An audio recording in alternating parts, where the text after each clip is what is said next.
सभी को नमस्ते। मैं हूं डॉक्टर अनिरुद्ध दिंगे और आज हम बात करने वाले हैं एक ऐसी नई आधुनिक तकनीक के बारे में जो दंत चिकित्सा को एक नई दिशा देने जा रही है। पीआरपी यानी प्लेटलेट रिच प्लाज्मा, और कैसे यह कन्वेंशनल डेंटल इम्प्लांट्स को और अधिक प्रभावी बना सकता है। पीआरपी क्या है?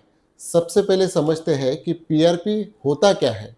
पीआरपी मूल रूप से आपके ही रक्त से निकाला गया एक विशेष केंद्रित भाग होता है जिसमें प्लेटलेट्स और ग्रोथ फैक्टर्स की मात्रा बहुत अधिक होती है। ये ग्रोथ फैक्टर शरीर की प्राकृतिक हीलिंग प्रक्रिया को तेज करने में मदद करते हैं, जिससे टिश्यू और हड्डी जल्दी और बेहतर तरीके से ठीक हो पाते हैं।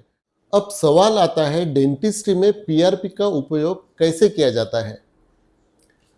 जब हम डेंटल इम्प्लांट लगाते हैं तो यह बहुत ज़रूरी होता है कि इम्प्लांट जबड़े की हड्डी के साथ अच्छी तरह जुड़ जाए। इस प्रक्रिया को ऑस्टियो इंटीग्रेशन कहा जाता है।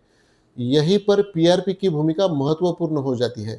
प्रक्रिया के दौरान मरीज के रक्त का एक छोटा सा सैंपल लिया जाता है, फिर उसे प्रोसेस करके पीआरपी निकाला जाता है और उसके बाद उसे इम्प्लांट की जगह पर लगाया जाता है। पीआरपी के उपयोग से कई फायदे हो सकते हैं। हीलिंग प्रक्रिया तेज हो सकती है, हड्डी का पुनर्निर्माण बेहतर हो सकता है, सूजन और इन्फ्लेमेशन कम हो सकते हैं और इम्प्लांट की स्थिरता और सफलता दर बेहतर हो सकती है। सबसे महत्वपूर्ण बात यह है कि पीआरपी मरीज के अपने ही रक्त से बनाया जाता है, इसलिए इसे एक सुरक्षित और प्राकृतिक उपचार पद्धति माना जाता है। आज की दंत चिकित्सा केवल उपचार तक सीमित नहीं, ध्यान है तेज रिकवरी, बेहतर परिणाम और कम इन्वेजिव प्रक्रियाओं पर।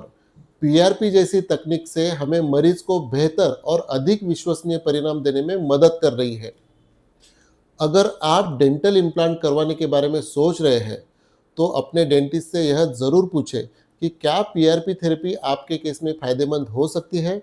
हर मुस्कान के पीछे एक कहानी होती है और उस कहानी को हम दोबारा लिखते हैं। ओरोफेस, भारत का स्माइल एक्सपर्ट।